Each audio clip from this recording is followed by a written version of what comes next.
Ultimatum, take 3. Third time. Alright, what's up everybody? My name is Scott Waters. Welcome to Left to Metal.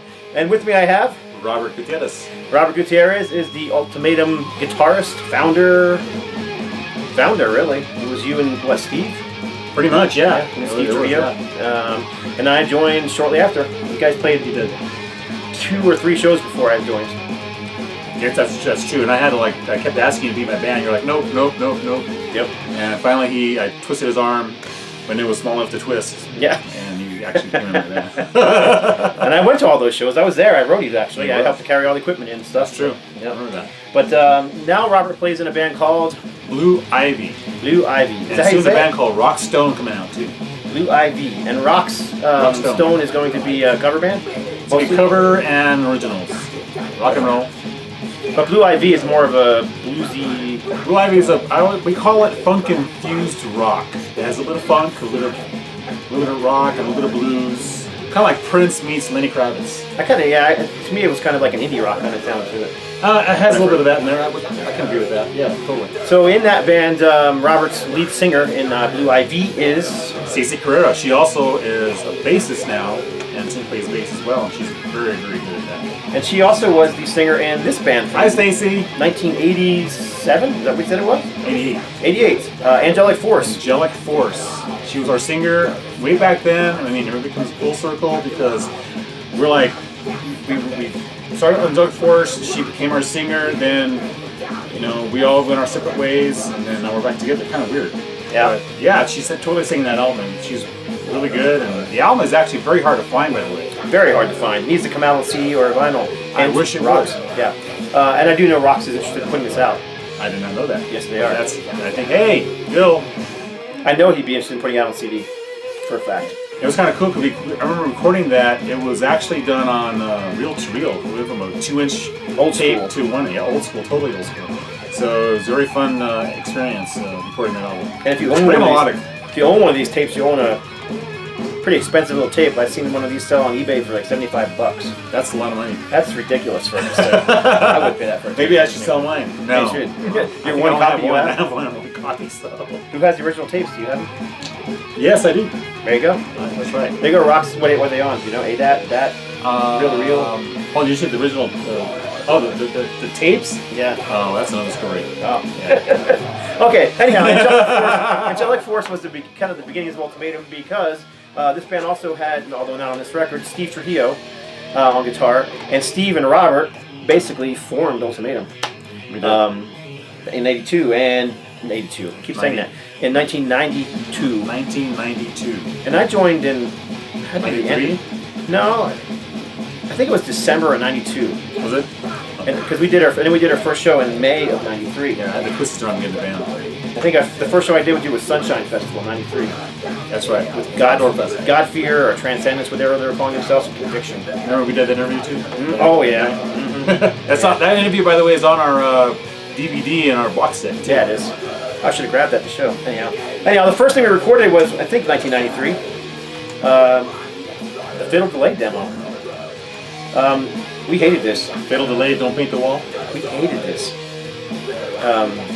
Worked hard at it. I wouldn't say we hated it. It's a great album. It was a good experience. The production could be a lot better, and the writing was very, very young. Yeah, there was 2 songs that were actually, one of them was the Angelic Force song, All I Need. Yeah. And I think I did hate it. And I think Wickedness and Perdition, that was a Holy Sacrifice song from your band before Ultimatum.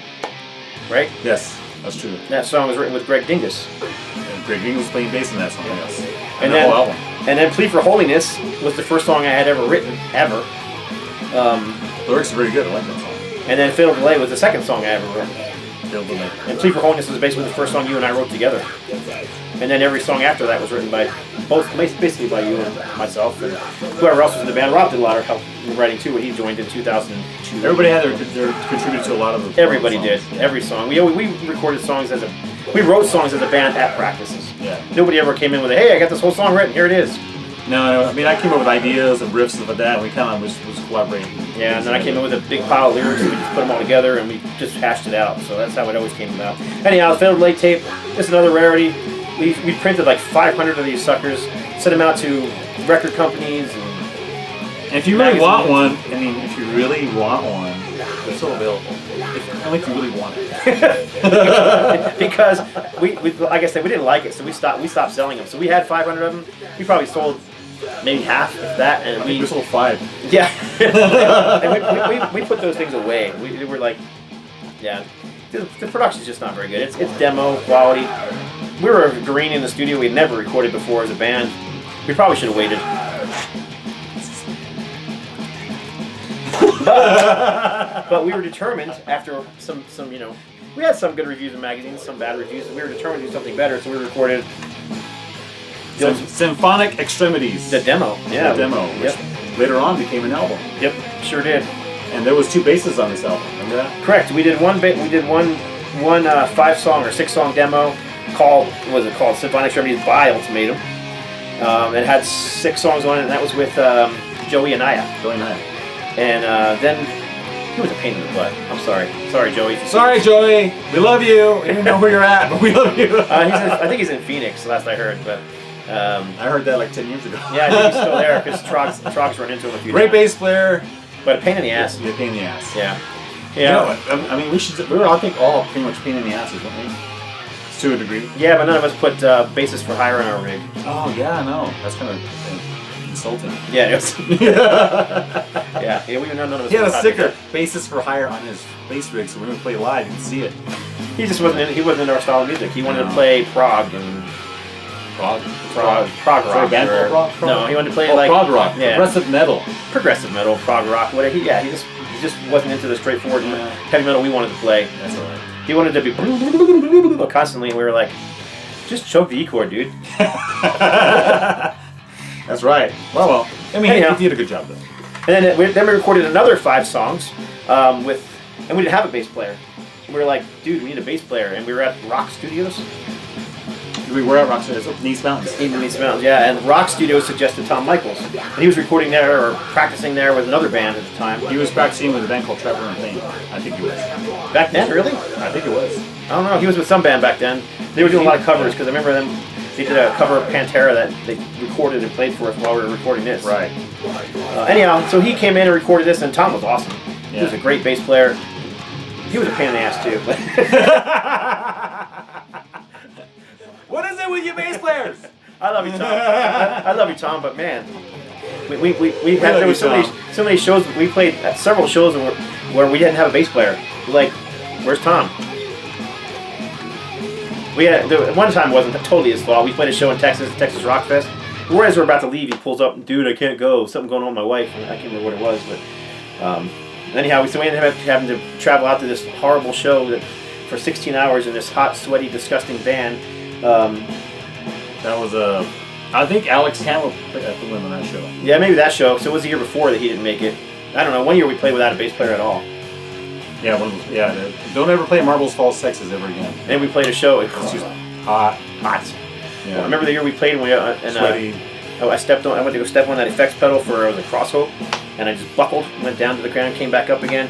Then we went into burn, and then Sean stopped playing right in the middle of the song. Yeah. I turned around, look at him. He's like white as a ghost, and he kicked it back he again. almost had heat exhaustion. Yeah, yep. So it was pretty. It was 115 or 116 degrees with no shade on that stage. No shade. Yeah. And again, Marble Falls snow. We did it 2 or 3 years in a row, right? 3 years in a row. Yeah. Was it 90? Was it? I don't remember if it's 97, 98, 99, or was it 96, 97, 98? That sounds right. Yeah. 96, 97. We played with a lot of great bands there, though. A lot of good bands. Tourniquet. Who else? There was so many bands I can't remember them all. Lament. Those guys were cool. We hung out with those guys quite a little bit. What's that band with the chick singer? They have the cat as the logo. I don't know. That was the Slam Cat. Slam Cat, that's it. She was a great guitar player. Yeah, they were cool. Blood and Fire, the other one that was cool. Oh yeah, that guy from Blood and Fire was a really good guitar player. Disciple played. That's right. That's the first time we played with those guys. And it was. That's kind of where we became friends with them. Yeah, that's true. And then I don't know what happened to those guys. They're still around. Oh, I know they're still around, but I don't know what happened with them. Like as far as being nice guys. Yeah, they kind of changed their style. They changed more in their style. But a lot of bands did that. I'll not share the stories. We pretty much didn't change our style. I don't think. They were really cool with us for years. Remember we played that rock fest in was it it was in California in Anaheim. It was with Barren Cross and Recon and Deliverance and all those guys, and it was like the second show with Tom Michael. I mean with Rob Whitlock. Oh, that was in 2003, wasn't it? Yeah. So was that the Striper Expo? No, that was after that. The Striper Expo, that was when Rob was not with us. That was Tom's last show. Oh yeah, that was Tom's last show. Anyhow, we played this big show out there. I think it was called Extreme Mardi Gras. That was it.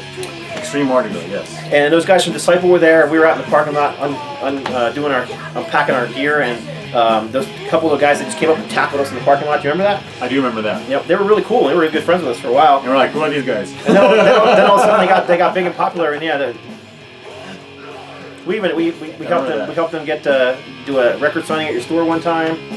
That's true. Yep, we got them gigs out here. We did a lot of promoting. We brought in a lot of bands. Mm-hmm. Here in Albuquerque, we did Mortification. We did Precious Death. Yep, Jesus Freaks. Who else did we get? Crash Dog. That was a phenomenal show. There was another bass player situation. Crash Dog. Mike Rickaby. Mike. Oh yes. Hi Mike. We have more bass players than Spinal Tap had drummers. It's not even and they didn't spontaneously combust either. They just sort of like came in and out, revolving door. That's no alright. doubt. Bass players are hard to find. Good ones are hard to find. Anyhow, we're rambling on about ramble. But that's what this is for. I hope you guys don't mind. We're rambling about Ultimatum stuff. Yeah, we never talk about it hardly ever. So, anyhow, that's a miracle that we remember all this stuff. Yeah, I don't know. I mean, because as old as I am, as old as you are, I mean, we're pushing 50 now. Shh. Not yet. Shh. Got a couple more years to go. And in case you guys didn't know, he's 1 day older than me. I am. So he's older. Yep. Just about 1 day. Yeah. We're both Aries. Can I say that? Aries? Sure. People get mad because I said that. I don't know why. Sorry. Oh, never mind. Anyhow, so the album did eventually come out on CD. We got picked up by, this is actually the retroactive version, but it got picked up by a different record company. What was the name of that company, remember? What was his name? The guy's name. What did we call him? Was it Bulldog or Bull?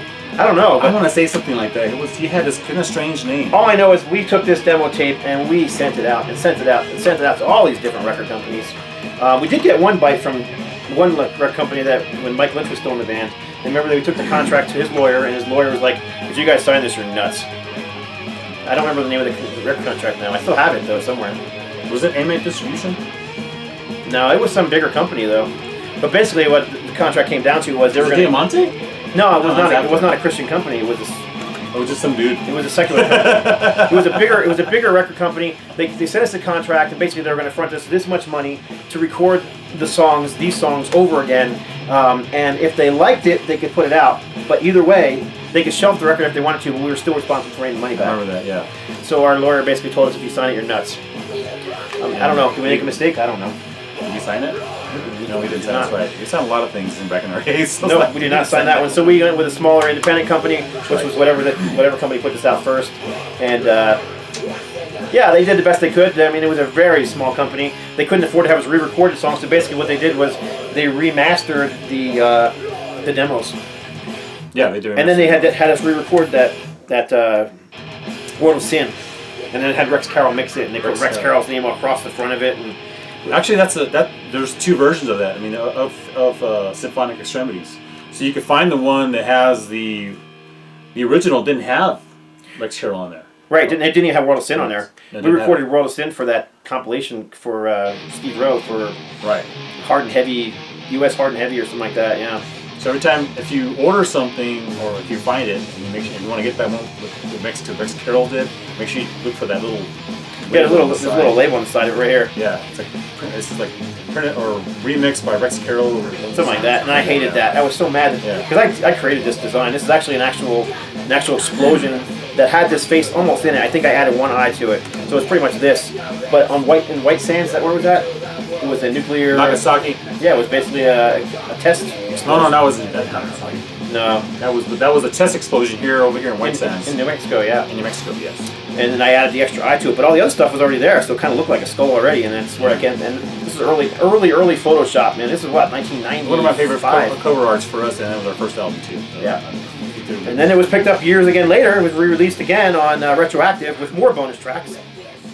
More bonus tracks. Oh, I didn't actually realize it actually has bonus tracks from Fatal Delay on there. It is. That's it. Wickedness and Perdition, Fatal Delay. Yes. We're like, wow, we're discovering stuff and we had it. I just forgot. It's got a live version of Blink on there too, which is kind of cool. I don't remember where it was recorded at, but that's cool. Anyhow, then there was this. Remember this? Do you know anything about that? This is the live Extremities from Ultimatum. This was actually recorded at G. Willigan's in what, 98? Yeah, 97, 98, something like that. 98. There's a club called G. Willigan's, and we did a lot of shows there, and we were part of this coalition called the Rock Coalition. We helped actually start this thing, and it was with a bunch of bands together here in Albuquerque, and we would all play shows and kind of like help each other out. And it just fell apart like a year later because there was a lot of egos flying around. And, whole lot of egos, yeah. But long story short about this was a bootleg. Yes, it was originally recorded by some company in Texas. They put it out had a picture of you on the cover. Yeah, it was a green cassette, wasn't it? You could get it on cassette or you could get it on CD, and it was a green. Yeah. And when we found this out, they mailed it to us or to you. I contacted them and asked them to mail it to me. Oh, they did. Okay. And I should have just bought it and not told them what it was, because I'm sure they were all freaked out, thinking I was gonna get mad. But I just wanted a copy. I ended up finally getting a copy from I think it was Kurt in Norway who had a copy of it. I think so. And it's pretty cool because it has pictures and stuff like that inside. The CD's kind of cool. So that's a reissue that actually we put out. That's right. Very, very limited quantity though. I think how many we pressed? 50, 100? I think it was 100 of these. 100 of them. That's this all. Is very, very rare and very. Actually, there's a song on here that I was listening to. No, we never recorded. Chalk Line. Mm-hmm. Chalk Line. We don't have none of our CDs have that song in it. It's the only time you're going to hear that song, Chalk Line. And you remember why we didn't record it? No, I didn't record that. There was two reasons why. One, it kind of had a funk base to it, because it was when Tom Michaels was in the band, and it just didn't really fit into our kind of speed metal, thrash metal, heavy metal style. Funky. It had a groove. It was fun to play live because it was a fun song to play live though. Yeah, because everybody threw in these little solos and stuff, and I could introduce the band that way. It was cool. I loved doing it. But as you recall, you wrote the main riff, and then Tom took the part of that song and used it in Seventh Sign. He did do that. That's why we didn't use this. That's why we didn't record the song. That's right. Wasn't it a bass solo? It was the bass riff, but you were the one who came up with the riff. That's right. But you came up with the riff in practice, and so you told Tom play this, and then you played it later on. We're like, hey, what are you doing there, buddy? So, anyways, if you can find this gem, pick it up. I highly recommend it. It's very raw, very live. Very, very young Ultimatum. So it's kind of cool though. You hear the guitar back solos in there, and pretty cool. But yeah, this is actually an actual bootleg. So we had like 2 fans at least. I think there was 2 people going, yay! Actually, we did have a good crowd at that show. It was a good. Back in the '90s, we had good shows. Good shows back then. A lot of good bands played back then, and a lot of good memories too. A lot of good memories. Yep. I like that one. All right, next up, took us a long time, man. We recorded the Rotiston for that compilation for Row Productions. We did a show with Mortification, and he loved us. He took like a ton of our merchandise on his tour with him and sold it on Mortification's tour. And then we sent him that World of Sin song, and he hated it. He didn't like the song. He didn't like the recording, and he didn't like the song. And I understand why. It sounded like crap. I mean, I still love the song. I think it's one of our coolest songs, but I think it's a great song. I think we liked it more than the fans did, but maybe because it wasn't heavy enough. It was too melodic. It was too, yeah, it was kind of Iron Maiden-ish. Very Iron Maiden-ish. It wasn't thrash metal. It has a good. I don't know. It's a long. It's got some heavy, chunky stuff in it. It's kind of progressive. I don't like it. I don't know, whatever.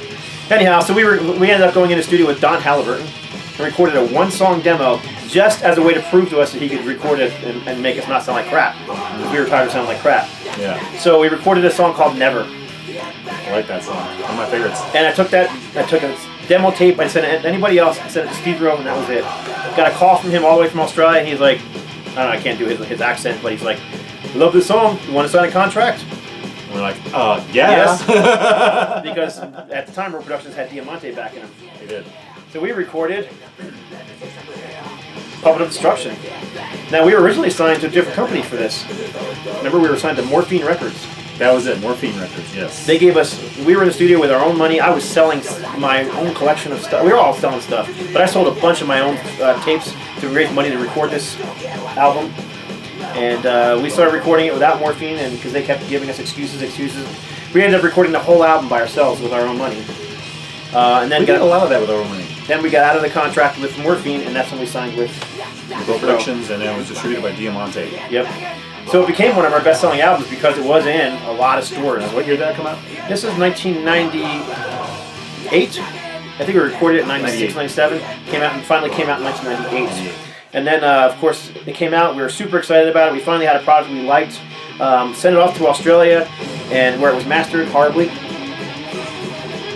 When it came back, that's another story about mastering. Some of us was like, what the heck? It came back to us, and we were like so disappointed. I remember hearing, we were like, "Where's the bass? Not the bass guitar, but the bottom end was gone from the mix, and it was whatever. Very tinny, very thin. Yep. So I was real bummed about that, but I mean, we were still really proud of this record. I was. The artwork is phenomenal. By the way, Scott did most of the artwork, all our stuff, except for a few other projects, and he just did a phenomenal job. So he actually drew that, hand drawing. You know, it was pretty cool. And then we got the review in HM Magazine, Heaven's Metal Magazine. Oh yes, the infamous review. Yep. Caused a little bit of a stir because they trashed it, everything about it. Right down to the artwork. They said that this looked like Bruce Dickinson's Accident of Birth cover. It kind of looks like that, but we didn't even know there was. I had no idea. Well, I knew there was, but the problem was this album was recorded, like I said, a year earlier than it finally came out. Yeah, that's true. We were selling T-shirts at the of this art at the Texas Rock Fest. That's right. Which Doug Van Pelt was at. Oh, don't forget the pictures inside of it. Oh yeah, and that was another thing. So this was recorded before, this was drawn and way before Accident of Birth came out. It's just that Accident of Birth and this ended up coming out at the same time, that 1998. Actually, he ripped off our art. That's really. I don't think it looks anything like it, but he ripped off our art. I think that was actually Derek. That's okay. Through that cover. Anyhow, and then also our drummer at the time was he was a X-ray tech, Sean Grego. Sean Grego, yes. So instead of doing band photos, we did X-rays. Just because we thought it was cool. Yeah, great idea. And they trashed that in HM too. And they said we just stole the idea from Offspring. Offspring, yes. Because I guess that same year or year before they had. I don't know. They had a picture of a skull in front of it. It wasn't even an X-ray. Yeah. Anyhow, everything about it they tore up. Even the guitar solos. They said we stole the guitar solos from Mortification. It was just ridiculous. Anyhow, I still love this album. It's one of our best-selling albums, and most fans I meet online, this is their favorite record. It's not mine. I like that. I like that record too, but it's not my favorite. But it's a great album. Yeah. What's your favorite song on that, by the way? I'm gonna say I love the title track, Puppet of Destruction, Never, Mortal Stomp. It's hard to pick his favorite. I like a lot of them. What's your favorite? What's your least favorite song on that album? We can always talk trash about our own stuff because what's your least favorite song? I don't know. I like all the songs on this album. I could pick songs on this album that are my least favorite. Least favorite song in here, Black Light. See, and I like Black Light. I just didn't like my vocals on that song. I don't know. I like all the songs on here. Maybe Cross Hope. Really? No, I like that song too. I like them all. There's nothing on here I don't like. My favorite song would be. Well, I like Never a lot. Puppet of Destruction is a great song. That's a good song. I would say my least favorite song would be Conform to Reality. Yeah, we played that one live for you. I think we played every one of those songs live. At least it wasn't. I don't think we actually wrote anything that was what I call a filler song. You know how some albums came out and it was just like. We had songs that we didn't like and we trashed them. We didn't use them. That's true. I think you have copies of those somewhere, don't you? I do. I have tapes of all the stuff that ideas we came up with and never ended up recording because we just didn't think it was good enough. Yeah, I believe in the three major things in writing a heavy metal song: good catchy hook, good catchy chorus, and another good catchy hook. 3 things. Yep. Heavy guitars. Heavy. Yep. If you can do this, you can catch them doing that, then you've got yourself a good hit. Well, one of the good things about signing with Row Productions is they, in the contract, we had a 10-year contract with them. They basically owned this for 10 years. They did. We were owned for 10 years. Which is fine, because most contracts are a lot longer than that. And some of them, Diamante, some of the people that signed with Intense Records and all those, their contracts are never ending. They don't ever get their music back. So after 10 years, we owned this. And so as soon as we owned it, got it remastered, and Rox Productions put out, and it sounds, I think this one sounds so much better. A lot better. Remastered by Isidro Garcia. At Site 16 Studios. Yep. Here in Albuquerque. He did a great job. I said. And if you pre-ordered this right when it first came out back in 2008, I guess it was, it was a 2 CD version, which this is. The other CD is missing because it's up on my wall. But yeah, it came with the Fatal Late demo as a B-side, a bonus side. So cool. So yeah, that was it. I just remember being up in that studio in Don's house. One more time. In Don's studio in the house in the middle of the night, like 1 a.m. in the morning, recording, and mixing, and I was there. Yeah, and we almost killed each other a few times. But I wanted to point something out. I don't know if anybody really noticed it. We always put a little message on the spine inside of our CDs, and you have to. It's not on the outside; it's on the inside. So this one says, Lord, I can't even read it because I need bifocals. This one says, no artificial flavors or preservatives, just 100% heavy metal. It's so wholesome, vitamin E flat fortified. Because we tuned in E flat. We stayed E flat. Yep. This one says, no musical instruments were seriously harmed during the making of this album. Still flying our metal freak flag. There you go. So, in case you all didn't know that, you might look at this. There's actually another one, and it's hard to see because they're hidden back here, but there's one on the other side too. Oh yeah, there's two-sided. That's right. This one says, brothers and sisters of faith united. That's cool. So check out your CDs now and dig them out. Every single one of them. As long as I had control of the artwork, which most of our records we did, it has it on there. All right. That was actually kind of cool. It's a good idea. So I learned a lot recording this album because I was there for every single, except for one thing.